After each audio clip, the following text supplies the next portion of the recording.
Amém. Gostaria de convidar o pastor Veloso. Ele vai orar pelos dízimos e ofertas. Alguém poderia entregar o microfone a ele ali?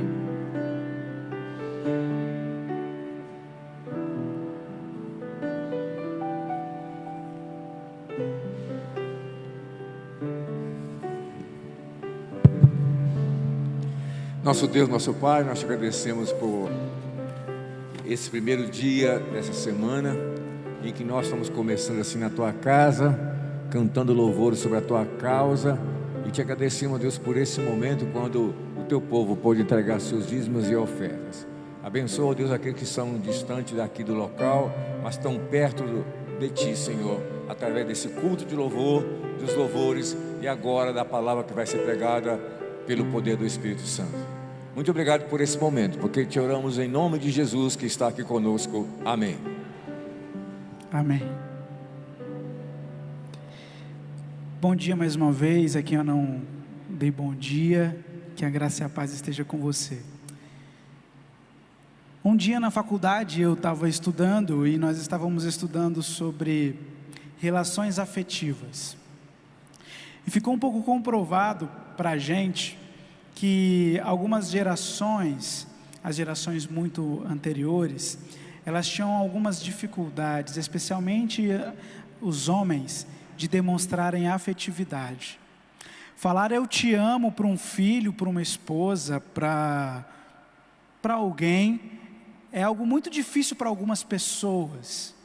E mais ainda do que falar, é demonstrar este amor por gestos, ações, é um tanto quanto difícil. Isso não significa que a pessoa não ama. Às vezes ela não aprendeu a se comunicar dessa forma, às vezes ela não se sente bem falando dessa forma. E lendo a Bíblia Sagrada, eu me deparei com a história do Davi, o rei Davi, que foi um garoto, você conhece bem a história dele. E de certo dia, depois de um grande livramento, ele escreveu um salmo, que está registrado em 2 Samuel, o mesmo salmo que está registrado no salmo que nós vamos ler aqui. E esse salmo, ele começa com uma declaração de amor muito bonita. Antes da gente ler o salmo e continuarmos a mensagem, eu gostaria de te perguntar: por quais motivos você olha para Deus e fala: Deus, Jesus Cristo, eu te amo? Quantas vezes nesse ano você, nas suas orações, declarou o seu amor por Ele? Porque Ele nos amar, nós sabemos e nós percebemos. Ele declarou, Ele falou isso através de seu Filho, e Ele declara todos os dias para nós. Mas de nós para Deus? Quantas vezes esse ano você olhou para o céu e disse: Jesus, eu te amo? Eu gostaria de ler com você o Salmo 18. Salmo 18, verso 1. Hoje nós vamos refletir no Salmo 18 inteiro, mas eu vou ler nesse instante, por isso eu vou pedir para você que continue com a sua Bíblia aberta no Salmo 18.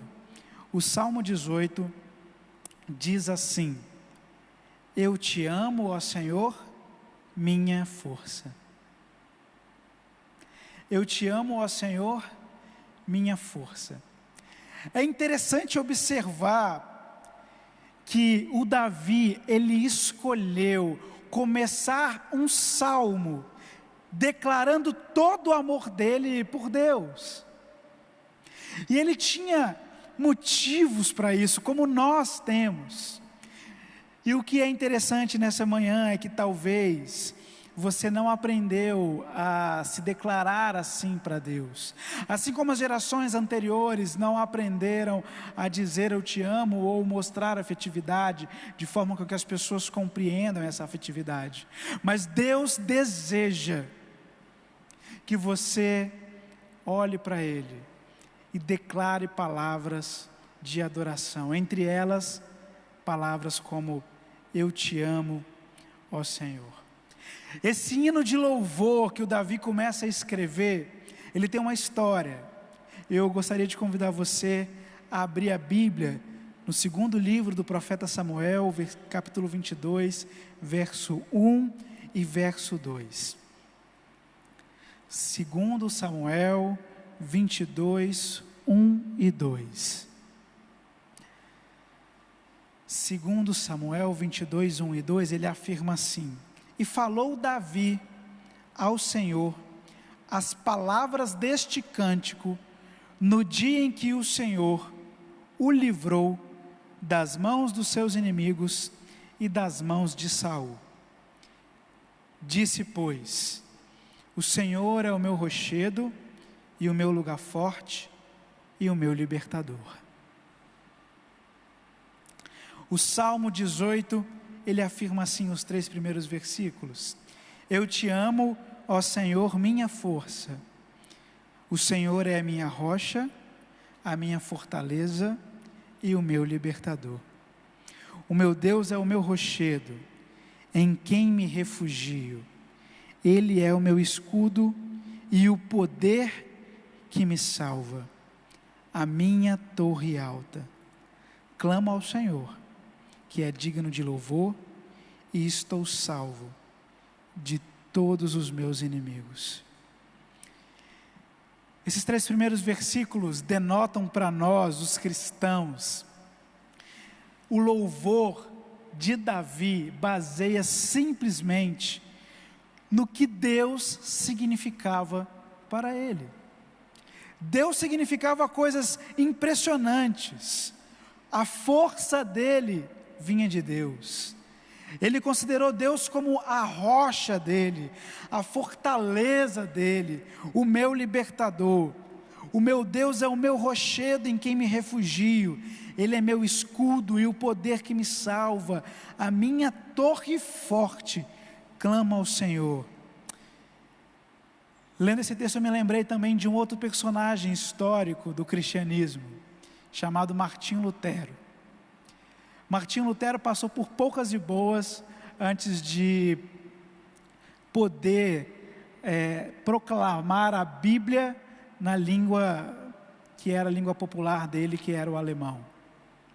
Antes dele botar a reforma protestante para continuar, Lutero ele escreveu as teses dele, pregou no castelo de Wittenberg, e aí o pessoal ficou um pouco nervoso com aquele monte de pergunta e questionamento que ele estava falando sobre a Bíblia, sobre as indulgências, sobre as pessoas terem acesso à palavra de Deus, e armaram uma perseguição para Lutero. E Lutero precisou se esconder em um castelo. E nesse castelo ele escreveu uma música, que é basicamente isso aqui: que Deus é a rocha, a fortaleza, o libertador, é o refúgio e é o rochedo. Castelo forte é o nosso Deus. Irmãos, nós precisamos estar sensíveis todos os dias para percebermos o quanto Deus nos protege. Nós precisamos estar sensíveis todas as manhãs para a gente compreender que Deus é a nossa fortaleza e, mais do que isso, é a nossa força. Certa vez, em um discurso sobre permanecer nele, Jesus usou a linguagem da videira, e em seu discurso ele disse bem assim: eu sou a videira, vocês são os ramos. E aí, no mais para frente do discurso, ele diz assim: sem mim nada podeis fazer. Jesus afirmou que sem ele não podemos fazer nada. E é lógico que nós fazemos muitas coisas sem levar em conta a vontade de Deus. O que Jesus estava considerando aqui é que nós precisamos considerar que Ele é a nossa força, e sem essa força nós não iremos fazer nada que seja da vontade dEle. A vontade dEle para ser perfeita, boa e agradável, que é, para que a gente consiga colocá-la em prática, nós precisamos considerar que Ele é a nossa força. Irmão, não se faça de forte, você não precisa disso. Você tem um Deus que é a sua força. Você não precisa achar que você vai dar conta de tudo. Você tem um Deus que é a sua força, e Ele promete dar força aos cansados, animar os desanimados. Ele promete dar nova vida, dar asas e fazer a gente voar. Diz assim a profecias. Por que que você está se sobrecarregando de tal maneira? Se a Bíblia, categoricamente, todos os dias, Deus reafirma que é a nossa força. E aí, preste atenção, por que que nós não nos viramos para Deus e fala: Jesus, Deus, eu te amo? Porque nós não temos essa percepção, e a gente vai vivendo os nossos dias baseado na nossa força. E então, quando isso ocorre, nós não temos como dar honra a quem é devida a honra. Quando isso ocorre e alguma coisinha mínima dá certo, você pensa que foi por sua conta.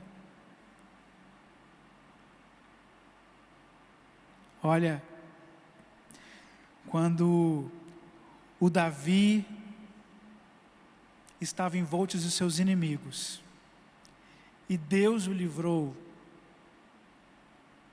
ele era um homem forte, tanto que as mulheres de Israel cantavam assim sobre ele: Saul derrotou 1000, Davi derrotou 10.000. Ele sabia de sua força, mas quando diante dos inimigos ele viu a vitória, ele se prostrou e disse: eu te amo, ó Senhor, minha força.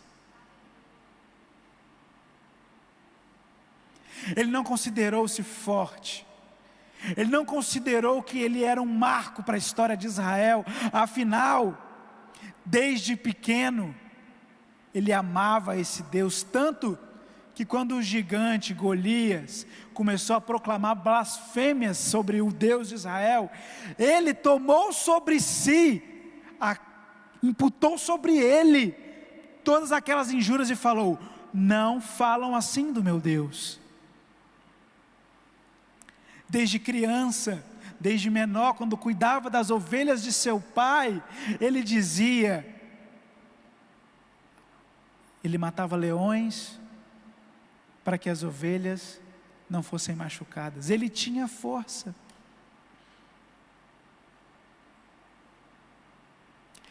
Mas o Davi, além de ter força, ele era sensível.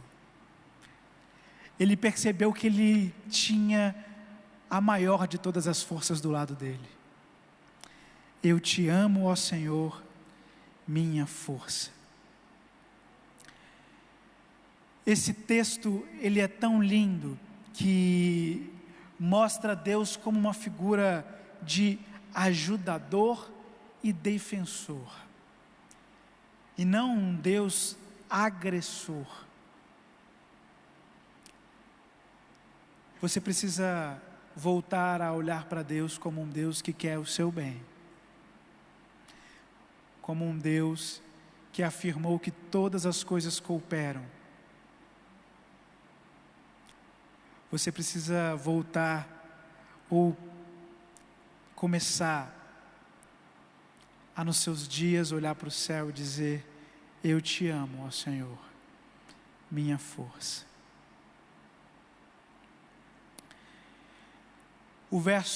Dos versos 4 aos versos 19, Davi, depois de demonstrar todo o seu amor a Deus, ele fala bem assim: o Senhor me livrou.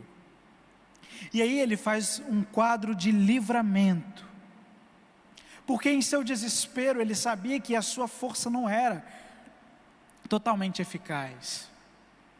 e ele pede pela ajuda de Deus. E os textos descrevem, o texto que ele escreveu, por ser um homem poético, descrevem o que em teologia a gente chama de teofania, que é a manifestação de Deus. Isso aconteceu algumas vezes na Bíblia e na história bíblica. Lá quando Deus está dando as tábuas da lei, em que o povo de Israel olha para cima lá do monte e vê trovões e vê coisas sobrenaturais, a teologia chama isso de teofania. É quando algo demonstra a manifestação de Deus. E aí o Davi, ele vai escrever, e ele escreve assim, eu leio o Salmo 18, 6 e 7, na minha aflição clamei o Senhor, gritei por socorro ao meu Deus, do seu templo ele ouviu a minha voz, meu grito chegou à sua presença e aos seus ouvidos. A terra tremeu e agitou-se, os fundamentos dos montes se abalaram, estremeceram. E aí ele vai contando algumas coisas poeticamente, que Deus demonstrava para ele esse livramento. É bem provável que de fato a terra não tenha tremido, que de fato não tenha acontecido um terremoto, que os montes não se abalaram, eles não caíram e nem se estremeceram. É bem provável que isso aconteceu, não aconteceu. Mas o que Davi estava aqui exclamando é que eu conto com um Deus todo-poderoso, eu conto com um Deus todo-poderoso, e eu reafirmo, eu conto com um Deus todo-poderoso. E as figuras que ele começou a utilizar aqui, demonstram não um quadro de livramento qualquer, mas um quadro de livramento sobrenatural.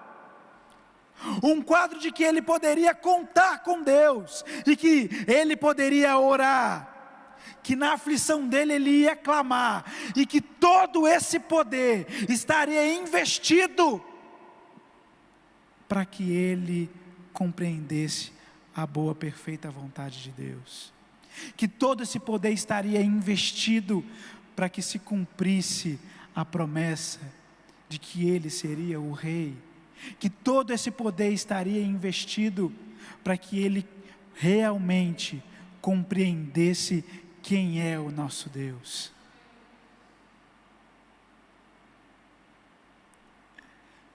Quando Davi escreve poeticamente, ele não tinha palavras para expressar a grandiosidade de Deus. Os autores bíblicos normalmente eles recorrem a esse artifício. Quando não se tem palavras para expressar o tamanho, a grandiosidade de Deus ou de algo, eles usam palavras e expressões que para eles demonstram toda essa grandiosidade. A exemplo, nós temos a descida histórica do Espírito Santo em Atos 2. Jesus havia prometido que iria mandar o Espírito Santo, o Auxiliador, e no dia da festa de Pentecoste algo sobrenatural acontece no meio do povo de Deus, e ali estava marcada historicamente que o Espírito Santo de Deus habita em nós e está entre nós. E naquele dia, se você for ler o texto bíblico, eles não sabiam o que aconteceu, eles não estavam entendendo, eles não tinham palavras. E aí na hora de escrever, Lucas, o médico, ele escreveu bem assim: nós somos tocados como algo que era como língua de fogo. Não era uma língua e nem era de fogo, mas era como. Ele não sabia escrever como era aquilo, ele não sabia a dimensão daquilo. Eles sentiram um tremor que vinha de dentro da alma, e eles afirmam lá: a terra tremeu. Pode ser que tenha tremido, mas pode ser que foi algo dentro de cada um daqueles que estavam vendo a manifestação de Deus.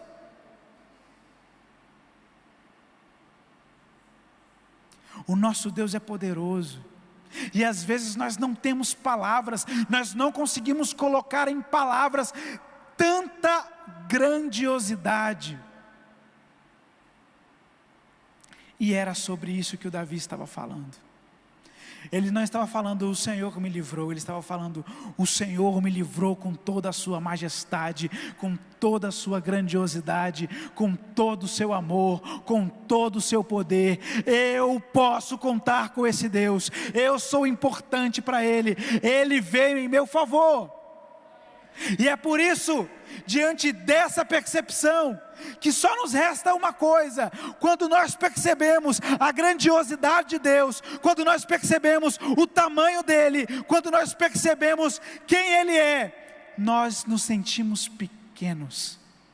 E quando nós nos sentimos assim, diante de tudo isso, Davi vira e exclama: eu te amo, ó Senhor. Só pode declamar amor a Deus quem primeiro foi alcançado pelo seu amor. Nós amamos porque Ele nos amou primeiro.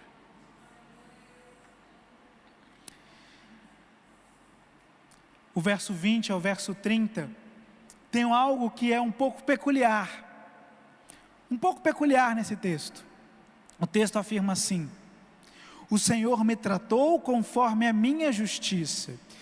E parece até um problema teológico aqui. Nós não somos justos, nós somos justificados. Quem é justo é Deus. Como assim Davi afirma que Deus o tratou conforme a justiça dele? Em primeiro lugar, é importante considerar que a noção de ser justificado daquele tempo é diferente da noção de ser justificado hoje, após a morte e sacrifício de Jesus. Porque nós somos justificados pela cruz de Cristo.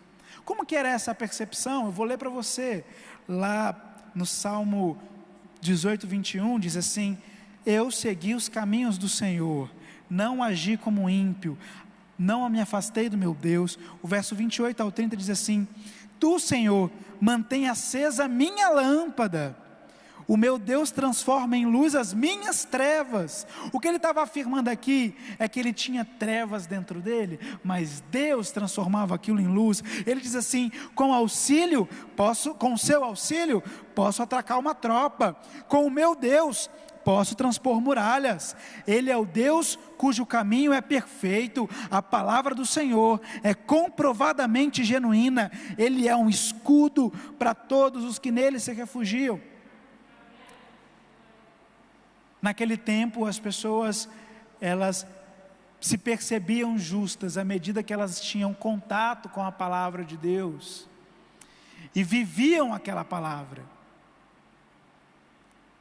Isso tornava elas justas, naquele tempo, naquela percepção, naquela cosmovisão.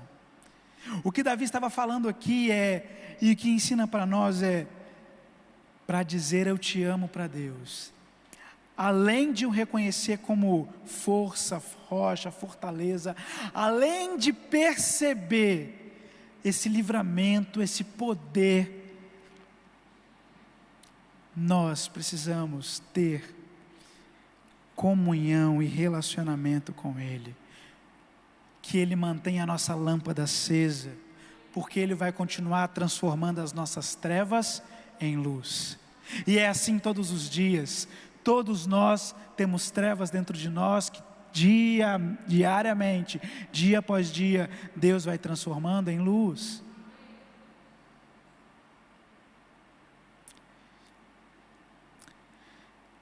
Mais para frente,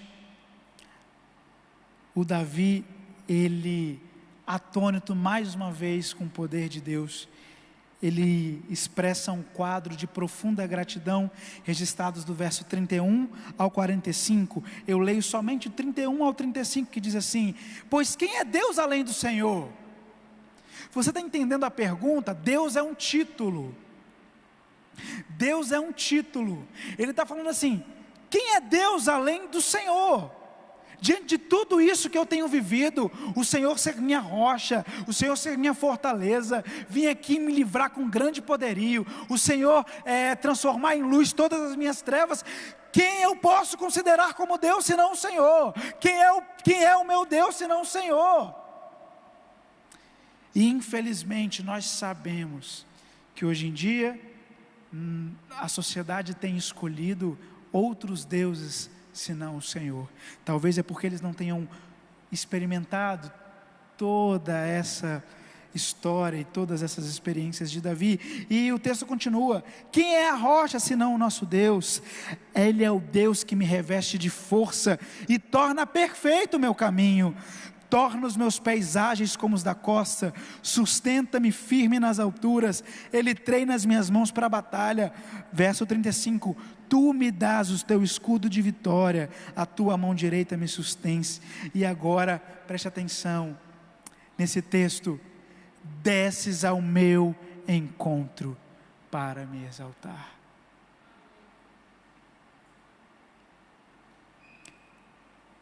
O que faz de um homem escrever que Deus vai descer ao encontro dele? É só uma percepção profunda de todo esse poder. É só uma percepção profunda de comunhão. É só uma percepção profunda de quem empenha-se na palavra de Deus. É só uma percepção profunda de que Deus é a força. Hoje, talvez nós tenhamos essa percepção de forma mais fácil, porque nós sabemos que Deus enviou o seu Filho, e sim, Ele desceu ao nosso encontro. Mas para esse homem escrever isso, ele estava em profunda devoção. E para finalizar, há uma profecia aqui. Lá no final, nos versos 46 aos versos 50, o Davi afirma assim no verso 46: O Senhor vive, bendita seja a minha rocha, exaltado seja Deus, o meu Salvador. Verso 49 e 50 diz assim: Por isso te louvarei entre as nações, ó Senhor, cantarei louvores em teu nome. Ele dá grandes vitórias ao seu rei, Ele é bondoso com o seu ungido, com Davi e os seus descendentes para sempre. Quem é o descendente mais expoente de Davi? Na genealogia de Jesus tem escrito que Jesus é da raiz de Davi. É interessante que Paulo, um grande conhecedor das Escrituras, especialmente do Antigo Testamento, ele afirma assim: